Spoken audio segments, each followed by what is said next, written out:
Hello भक्तों, राधे राधे। कैसे हैं आप सब? आई होप आप सब अच्छे होंगे। तो आप लोगों का मेरे चैनल डिस्कवरी ऑफ धर्मा में स्वागत है। तो भक्तों, आज हम सुनेंगे आमलकी एकादशी का महत्व क्या है, इस कथा को सुनने से क्या होता है, इस कथा का क्या महत्व है। तो आइए सुनते हैं गुरु जी के द्वारा। तो कथा पूरी जरूर सुनिएगा। धन्यवाद। राधे राधे। रामदास बोढ़ाना, डाकोर जी का नाम सुना? डाकोर जी यहीं गुजरात में अहमदाबाद के पास में श्री डाकोर जी रणछोड़ राय भगवान का मंदिर है। वहां एक परम वैष्णव भक्त हुए, उनका नाम था रामदास बोढ़ाना।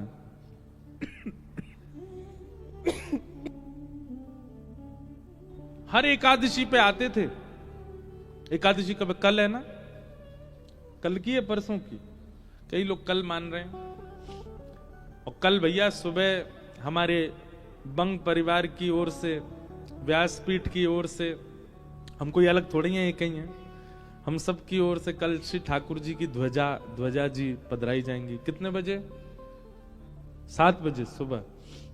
कल सुबह भोर होते ही ठाकुर जी हम लोगों को देखेंगे। वाह, दुनिया उठते ही ठाकुर जी को देखती है, कल ठाकुर जी उठते ही हम लोगों को देखेंगे, क्योंकि पहली ध्वजा यहीं से ठाकुर जी को पधराई जाएगी। तो रामदास बोढ़ाना, पहले हम अपनी बात पूरी कर दें। मन किसका नहीं भटक रहा? सबका भटक रहा है। गोस्वामी तुलसीदास जी का भटक रहा था, पर कहां भटक रहा था? राम जी में। तुकाराम जी का विट्ठल में, मीराबाई का गिरधर में, और हमारा संसार में, हमारा बड़ा पाव में, हमारा मिसल पाव में। अब यही बोलूंगा मंच से, और चीजें तो बोलूंगा नहीं कि कहां कहां भटक रहा है।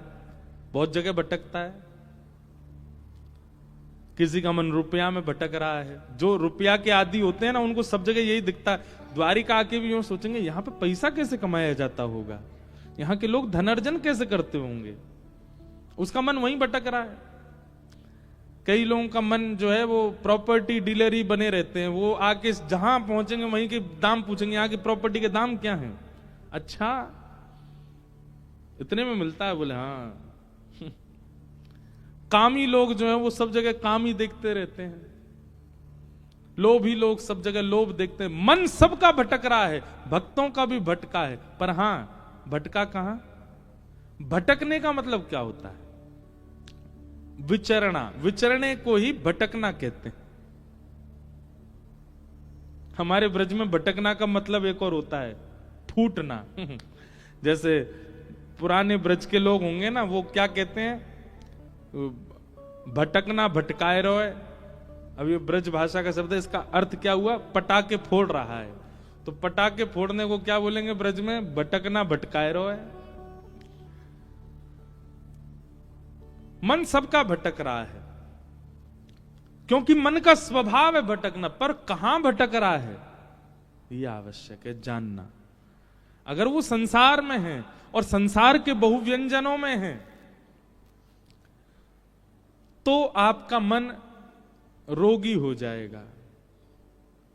पर वही ठाकुर जी में विचरण करने लग जाए, ठाकुर जी में भ्रमण करने लग जाए, ठाकुर जी में भटकने लग जाए, तो वही एक भक्त की श्रेणी दिला देता। अब आपका प्रश्न यह है कि हमारा मन बहुत भटकता है संसार में, अब ठाकुर जी पर कैसे आए? ठाकुर जी तक लाने का मन को एक ही उपाय है कि मन को इतने भक्त चरित्र सुनाए गए, इतने वैष्णवों के भगवत चरित्र नहीं, ठाकुर जी के चरित्र बाद में सुनिएगा, ठाकुर जी के भक्तों के चरित्र पहले सुनो। उन भक्तों के चरित्र में ही रुचि बनेगी, और उस रुचि से ही मन ठाकुर जी में आएगा। अब सुनो, रामदास बोढ़ाना का चरित्र सुनो। रामदास बोढ़ाना हर एकादशी आते थे द्वारिका, और उनका नियम क्या था? रात भर जागरण। एक तो पैदल चल करके आते थे डाकोर जी से, अहमदाबाद के पास। आज भी यहां से बाय रोड जाओगे तो आपको 5 से 6 घंटे लगेंगे। उस काल में रामदास बोढ़ाना पैदल चल के आते थे। कितने दिन लगते थे उनको, और ऐसी तिथि पर आते थे कि 10वीं को यहां पहुंच जाते और गोमती सागर में स्नान करते। गोमती सागर में स्नान करने के बाद किसी द्वारिकावासी से या मंदिर की भिक्षा ग्रहण करके और कीर्तन में बैठ जाते, और कीर्तन करते करते करते एकादशी को प्रारंभ करते, और एकादशी होते ही ठाकुर जी का दर्शन करते। उनका नियम था ये। और फिर दर्शन करके फिर पैदल जाते, और पैदल वहां पहुंचते, बस एक आध 2 दिन वहां रुकते, इतने में फिर दूसरी एकादशी का समय आता, फिर पैदल आते, फिर यहां आके दर्शन करते। मतलब उनका जीवन यही था, बस पैदल आना जाना, द्वारिकाधीश का दर्शन करना।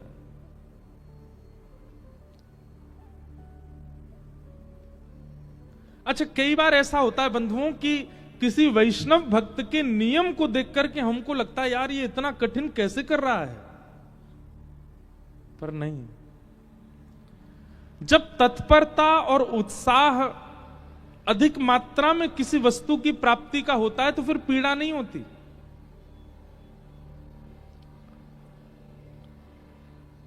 ध्यान से सुनिएगा बात को। जब तत्परता, उत्साह, एक्साइटमेंट किसी वस्तु की प्राप्ति का होता है तो फिर उसमें पीड़ा नहीं होती। किसी लड़का को कोई लड़की पसंद आ जाए तो फिर उसके लिए चाहे जो करना पड़े उसको पीड़ा नहीं होती। फिर नस काट लेगो हाथ की, हॉस्पिटलाइज्ड रह जाएगो बेचारो, रात भर भोजन नहीं करेगा, दुख भरे गाने सुनता रहेगा। हमने भी दर्शन किए कई आशिकों के लोगों को लगता है कितनी पीड़ा में, उसको पीड़ा नहीं है, वो बहुत प्रसन्न है। ऐसे ही पड़े रहने दो, अरिजीत सिंह के गाने चलने दो भाई रोने दो थोड़ा मुझको हमको लगता कितनी पीड़ा में, वो पीड़ा में नहीं है। वो अपने किसी प्रियतमा को प्राप्त करने के लिए उस मार्ग पर चल पड़ा है कि अब उसको भोजन मत दो आप, 2-2 दिन बिना भोजन के रह लेगा, भूखे ही नहीं लगी है। क्यों? प्रेम सवार हो गया चित्त पर, प्राप्त करना उसको। और फिर उससे ब्याह करा दो, 1-1.5 साल बाद फिर भोजन नहीं कर रहा है। क्यों नहीं कर रहा है? कहा बताऊं, अब तो ऐसा मन हो रहा है वैराग्य ले लूं, मैं विरक्त हो जाऊं अब मेरे भोजन सब रुचि मेरी उठ चुकी है।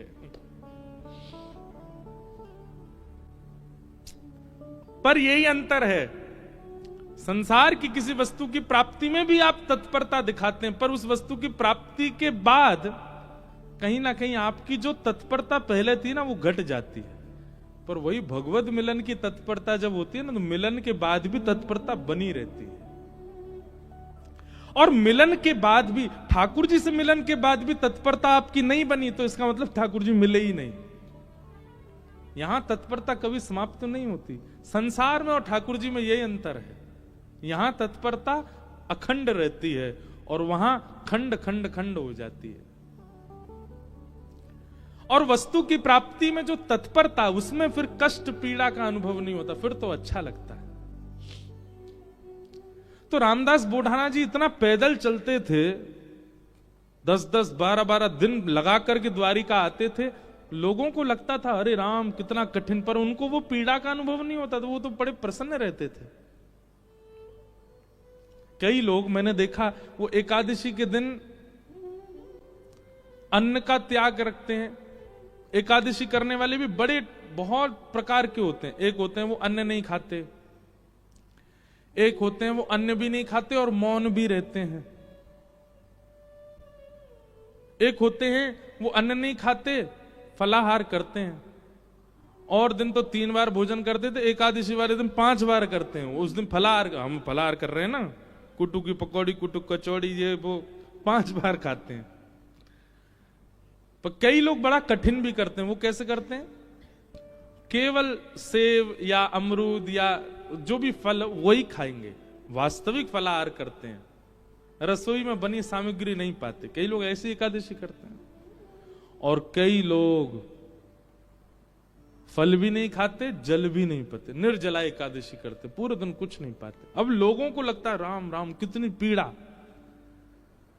पर जो करता है ना उसको उसमें सुख मिलता है। और क्षमा कीजिए, अगर ये एकादशी जो लोग करते हैं उन लोगों को भार जैसा लगता है, कब आएगी द्वादशी, कब निकले फिरते खामे रोटी, मत किया कीजिए आप। ये कोई जबरदस्ती नहीं है, ठाकुर जी कोई कह नहीं रहे आपसे करो।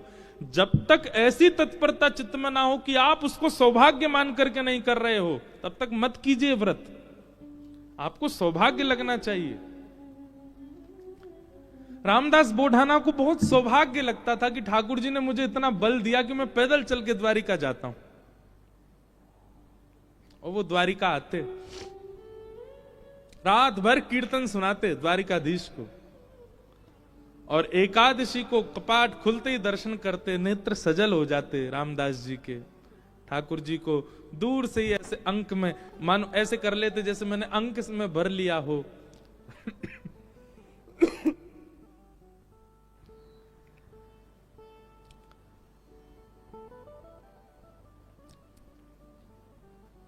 ठाकुर जी दया आ गई एक दिन,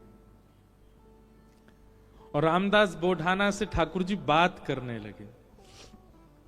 उनके स्वप्न में या उनके चिंतन में ठाकुर जी प्रकट हो गए और द्वारिकाधीश बोले, ए रामदास, तुम इतना परिश्रम करके मत आया कर। रामदास बोढ़ाना बोले, मुझे तो बहुत अच्छा लगता है, आपको क्यों पीड़ा हो रही? बोले, तुमको अच्छा लगता है, पर मुझे लग रहा है कि तुमको पीड़ा होती है, और उस पीड़ा से मुझे पीड़ा होती है। भक्त भक्ति भगवंत गुरु चतुर नाम बपु एक। जब व्यक्ति भक्ति करते करते करते करते करते करते उसकी चरम स्थिति में आ जाता है ना, तो फिर उसको मिलने वाली पीड़ा ठाकुर जी को भी अनुभव होने लगती है, उसको मिलने वाला सुख ठाकुर जी को भी अनुभव होने लगता है, उसको मिलने वाला प्रसाद ठाकुर जी पा लेते हैं। संसार में केवल कहा जाता है,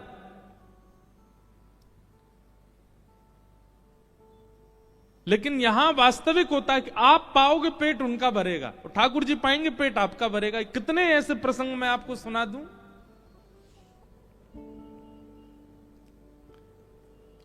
हमारे राधा कुंड में रघुनाथ दास जी षड गोस्वामी हुए अपने गौड़िया वैष्णव परंपरा में, उसमें एक रघुनाथ दास जी थे। बहुत अच्छी अच्छी लीला है रघुनाथ दास जी की। तो रघुनाथ दास जी का नियम था, केवल फलाहार करते थे। धीरे धीरे धीरे उन्होंने फलाहार भी छोड़ दिया, केवल दूध पीने लगे। धीरे धीरे उन्होंने वो भी छोड़ दिया, एक एक करुआ केवल छाछ पीते थे, उसी से पूरा दिन निकालते थे। एक दिन वो बहुत जोर से बीमार पड़ गए। कोई उनको देखने के लिए वैद्य आया। वैद्य ने आकर के जैसे ही देखा, पहले तो नाड़ी पकड़ के वैद्य बता देते थे क्या रोग है, तो नाड़ी पकड़ के देखा तो वैद्य बोला, इनका पेट खराब हो गया है, अपच हो गई है। तो वहां जितने लोग खड़े थे वो सब बोले, ये तो केवल छाछ पीते हैं, इनको अपच कैसे हो गई? केवल छाछ पीने वाले को अपच कैसे हो सकती है?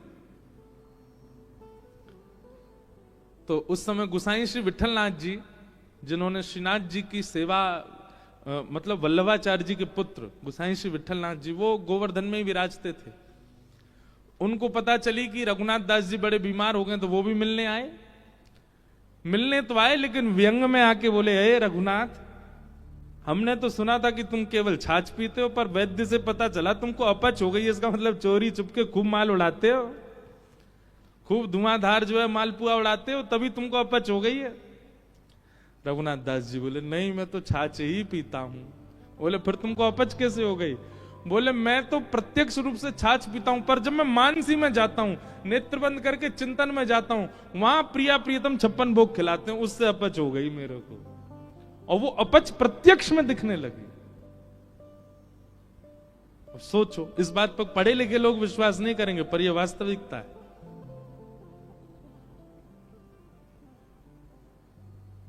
वो प्रत्यक्ष में नहीं पा रहे हैं, पर अप्रत्यक्षानुभूति, वो नेत्र बंद करके जब अपने मानसी भाव में जाते हैं, वहां ठाकुर जी उनको बढ़िया लड्डू पवाते हैं, पूड़ी पवाते हैं, रबड़ी पवाते हैं। उससे अपच प्रत्यक्ष शरीर को हो गई। ये बात सुनकर के गोसाई जी के नेत्र सजल हो गए। रघुनाथ दास जी को हृदय से लगा लिया। बोले, जय हो, तुम्हारी भक्ति को प्रणाम कि तुमको ठाकुर जी प्रत्यक्षानुभूति करा देते हैं।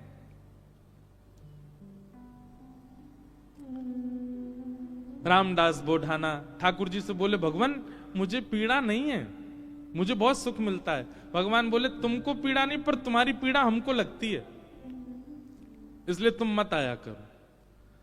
रामदास बोडाना बोले बोले इससे बढ़िया तो मेरे प्राण चले जाएं, मैं आपको देखे बगैर नहीं रह सकता। अगली एकादशी पर आप मेरे सामने नहीं होंगे तो मेरे तो प्राण ही चले जाएंगे। भगवान बोले काम करें। बोले क्या? हम तुम्हारे साथ चलें, तुम्हारे गांव वहीं रह ले, तुम्हारे पास ही एकादशी क्या तुम हर दिन हमको देख लिया करना। रामदास बोडाना घुटनों पर बैठ कर रोने लगे। बोले हे द्वारिकेश, ये कैसी आज्ञा कर रहे हैं आप? ये असंभव है। बहुत दीनहीन गरीब व्यक्ति हूं, मेरे घर में खप्पर भी नहीं है, कहां रखूंगा, कहां बैठाऊंगा? और ये तो आप बस बोल रहे हो ऐसे प्रेम बस, ये हो नहीं सकता।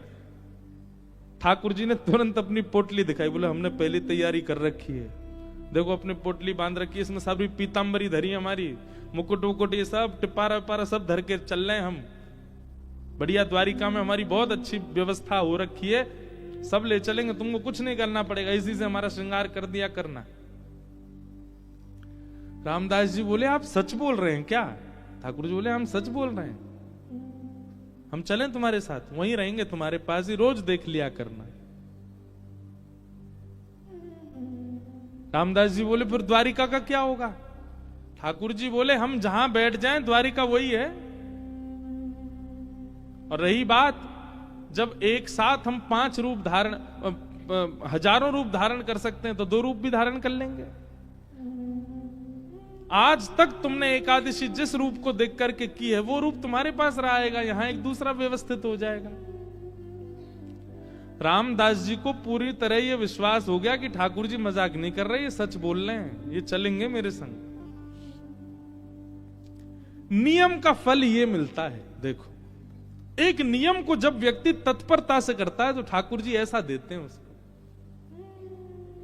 कई लोग कह देते हैं एकादशी पर भूखे रहने से भगवान को कोई, इससे थोड़ी प्रसन्न होंगे भगवान। ठाकुर जी प्रसन्न नहीं होते हैं, पर आपकी तत्परता ठाकुर जी देखते हैं। आजकल बच्चे ऑफिस जाते हैं, ऑफिस का टाइम क्या 9 बजे, अब कोई आवे 9:30, कोई आवे कोई आवे 9:45। अब उसको सब लोग, जो टाइम पे आने वाला बच्चा उसकी सब मजाक उड़ाते हैं। बोले तू भी क्या पागल है, 9 ही बजे आ जाता है बिल्कुल। अरे सैलरी ले रहे हैं, मेहनत करनी है, ठीक है, टाइमली, ठीक है, थोड़ा आधा पौना घंटा ऊपर नीचे चलेगा, लेकिन वो बालक कहता नहीं, ये मेरी तत्परता, मैं 9 बजे ही आऊंगा। और वो 9 बजे आने वाला बालक, वो कभी ना कभी उसका जो बॉस होता है ना, वो खुश होकर के कुछ तो उसको देता है, उसको थोड़ा अपग्रेड कर देता है।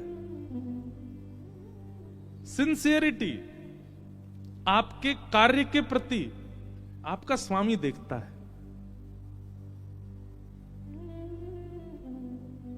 ऐसी भक्ति में भी सिंसियर होना बहुत जरूरी है। होता उससे कोई ठाकुर जी बहुत प्रसन्न नहीं, पर हां ठाकुर जी दृष्टि तो रखते हैं। परिक्रमा लगा रहा है, कैसे लगा रहा है, एकादशी कर रहा है, कर कैसे रहा है, तिलक स्वरूप करता है, उस समय क्या उच्चारण करता है, मंदिर जाता है, प्रसाद कैसे पाता है, दर्शन कैसे करता है, इन सबके प्रति जो आपकी सिंसियरिटी, वो ठाकुर जी देखते हैं। रामदास को ठाकुर जी बोले अब तो तुम जाओ, अगली बार बैलगाड़ी लेके आना। कैसे लेके जाओगे हमको? बैलगाड़ी में तुम्हारी में चलेंगे। रामदास जी चले गए, बैलगाड़ी ढूंढी, कहीं बैलगाड़ी नहीं मिली, बूढ़े बूढ़े बैल मिले, छोटी सी टूटी फूटी सी बैलगाड़ी मिली। रामदास जी बैलगाड़ी लेके द्वारिका आ गए। द्वारिका आए, आज सब लोग बोले क्यों रे भाई रामदास, अब तो तुम बैलगाड़ी में आने लग गए। रामदास जी बोले अब वयोवृद्ध हो गए ना, तो अब चला हो नहीं पाता, तो बैलगाड़ी से आए। बोले बहुत अच्छा। रामदास जी आए, प्रसाद आदि गोमती सागर में स्नान किया, प्रसाद पाके रात में कीर्तन करने लगे। सब चले गए, रामदास जी कीर्तन कर रहे थे।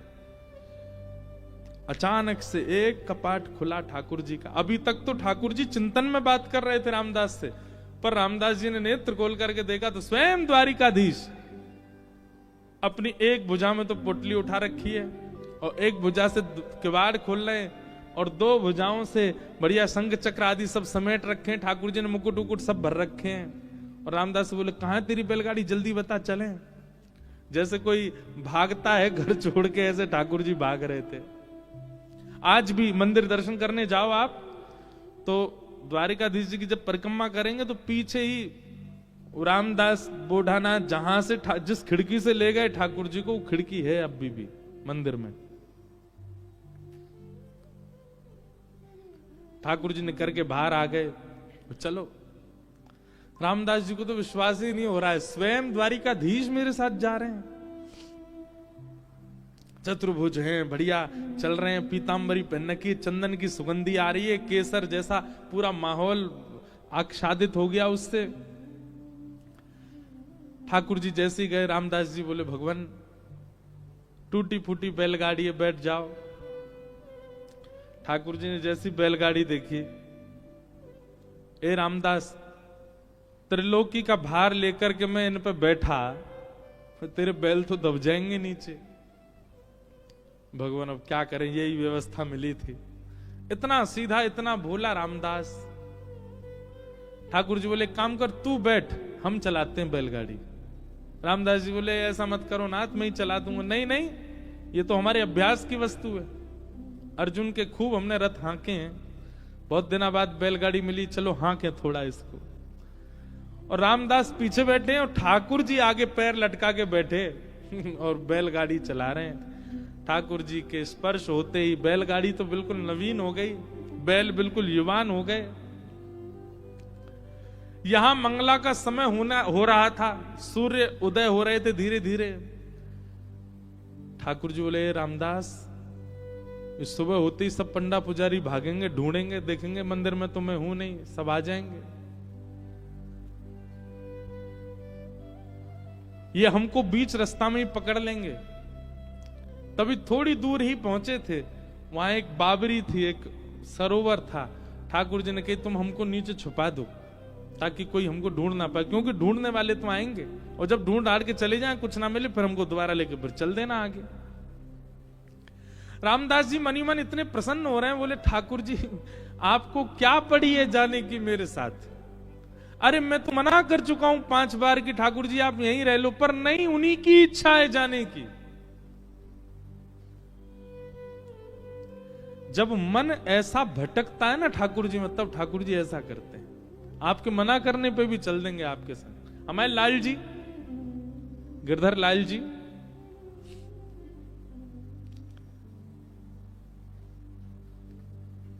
ये ऐसे ही आए हमारे पास। जब प्राप्त हुए थे ना, तो एक बार मैंने तो, अब बोलने में अटपटा लगता है, पर एक बार मैंने तो यही कहा कि मुझे तो श्रृंगार आता नहीं, मुझे सेवा आती नहीं, कैसे करूंगा, कैसे संभालूंगा, कैसे इनकी नथ बेसर धराऊंगा, कैसे इनके नेत्र श्रृंगार, कैसे मुकुट पाक कैसे बनाऊंगा। ये अभी जो ये स्वरूप दिखा आपको, दिखा उसमें, ये साल में एक बार हमारे गिरधर लाल जी जगन्नाथ जी बनते हैं, तब का स्वरूप है, रथ यात्रा वाले समय पर।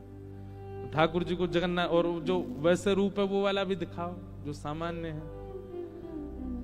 सामान्य सबने देखे ही हैं, श्रीनाथ जी के रूप में हमारे लाल जी हैं, और नेक्स्ट से हैं, छोटे से, पर ये आए स्वयं, और ये स्वयं ही आते हैं, आप नहीं लेते हैं।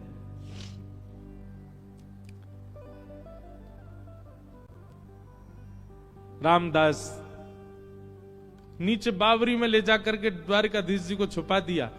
पीछे से सब पुजारी दौड़े दौड़े आए,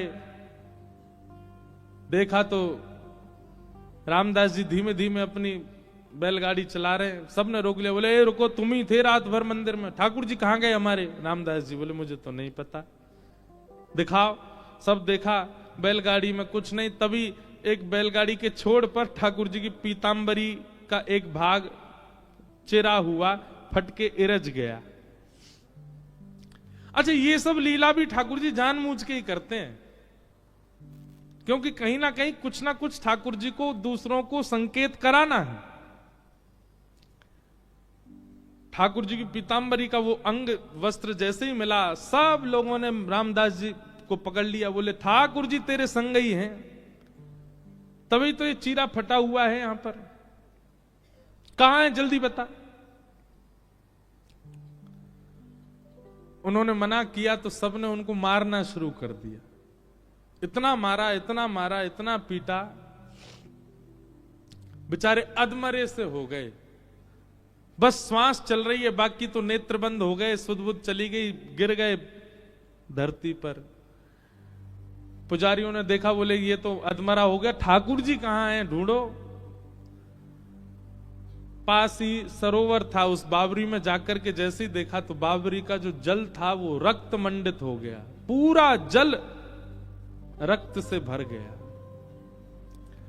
देख करके सब लोग घबरा गए, सारे ब्राह्मण बोले ये जल इसका कैसे हो गया, ये जल आ कहां से, ये रक्त आ कहां से रहा है। दौड़ करके जाके देखा तो एक जगह ठाकुर जी विराजमान थे, और जहां जहां रामदास जी को डंडे मारे गए वहां वहां श्री द्वारिकाधीश जी के श्री अंग पर भी डंडे के निशान, और हर स्थान से रक्त निकल रहा था।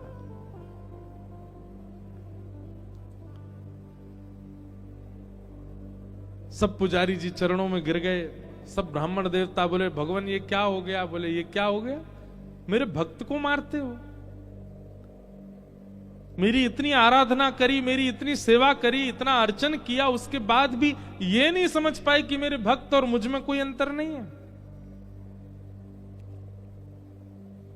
सब क्षमा याचना करने लगे। ठाकुर जी बोले, अब कुछ नहीं होगा, अब तो हम रामदास के साथ ही जाएंगे और वहीं रहेंगे। और ठाकुर जी सब देखते रह गए, लेकिन रामदास जी के साथ में ऊपर आए ठाकुर जी, और आकर के रामदास जी को जैसे हृदय से लगाया, सारे घाव ठीक हो गए, और कहा ले चलो हमको। ठाकुर जी गए सीधे और डाकोर जी में जाकर के रामदास जी के यहां विराजमान हो गए, और उनका नाम पड़ा रण छोड़ राय भगवान। बोलो रण छोड़ राय भगवान की। उनके यहां ठाकुर जी विराजे। सब ब्राह्मणों ने जाकर के निवेदन किया, भगवान से प्रार्थना की, बोले प्रभु आप द्वारिका छोड़ के यहां चले आए, और द्वारिका का कैसे अब भरण पोषण होगा, इतने दर्शनार्थी आएंगे, सब होगा कैसे चलेगा। और सबसे बड़ी बात, ये सारे ब्राह्मण ये सब आपके द्वारा बसाए हुए हैं द्वारिका में, इन सब का जीवन भरण पोषण सब आपसे चलेगा, और आप ही चले गए, अब हम कैसे अपने खाएं पिए, क्या करें, हमारा जीवन यापन कैसे होगा। ठाकुर जी बोले, बस यही अंतर है, भक्त कभी भी ये नहीं पूछता कि मेरा जीवन यापन कैसे होगा, वो यही पूछता है कि आप कैसे मिलोगे। और आप लोगों को कहीं ना कहीं ये चिंता है कि आप लोगों का भरण पोषण कैसे होगा। तो एक काम करते हैं, हम अपने भार के समान आप सबको सोना दे देते हैं, उतना स्वर्ण ले जाओ, चलेगा। सब ब्राह्मण बोले, ठाकुर जी भारी तो खूब है, इनके भार के समान सोना मिल जाएगा तो आनंद ही हो जाएगा। ठाकुर जी बोले, वैसे ब्राह्मण देवता सब बोले चलेगा तो नहीं, लेकिन फिर भी अब आपकी इतना प्रेम है रामदास से, तो आप तो रह लो यहीं पे, दे दीजिए, इतना सोना ही दे दीजिए हमको, और क्या करें। भगवान बोले, लाओ तराजू लाओ। ब्राह्मणों ने सबने तराजू की व्यवस्था करी, बढ़िया सब। एक तरफ ठाकुर जी बैठ गए। ठाकुर जी बैठते ही रामदास चलो लाओ, दूसरी तरफ सोना रखो, तोलो हमसे, और हमारे बराबर का दो सब ब्राह्मणों को। रामदास जी बोले, भगवान ये बात नहीं बनेगी, मैंने पहले ही मना किया था, मेरे यहाँ तो खप्पर ही नहीं है, घर में पानी आ जाता है, मेरे यहाँ कोई व्यवस्था नहीं है। आपने ये बात आपको पहले से पता थी, आपने फिर भी देखो अब सबके आगे मेरी नाक कटवा रहे हो आप। अरे कुछ व्यवस्था नहीं है मेरे पास महीना भर में जो व्यवस्था होती उससे मैं द्वारिका आ जाता था, बस इतनी व्यवस्था थी, और इन ब्राह्मणों को कैसे दूं मैं।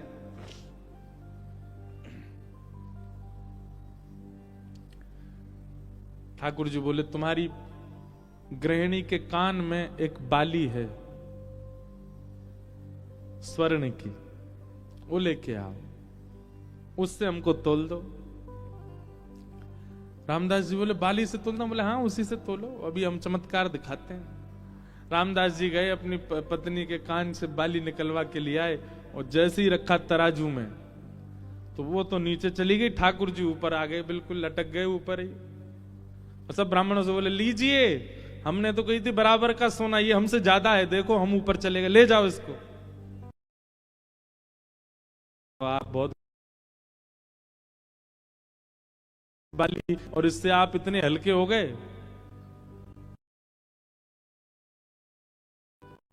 ऐसा मत करो भगवान।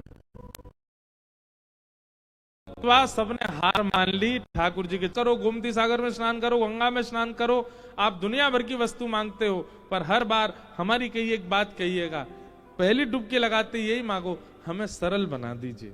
हे गंगा मैया, हे गोमती मैया, हे समुद्र नारायण, हे कुंभराज प्रयाग, हमें सरल बना दो, हम सरल चित्त हो जाएं, क्योंकि ठाकुर जी को सबसे पहला लक्षण तो सरल चित्त ही चाहिए, वो होना बहुत आवश्यक है।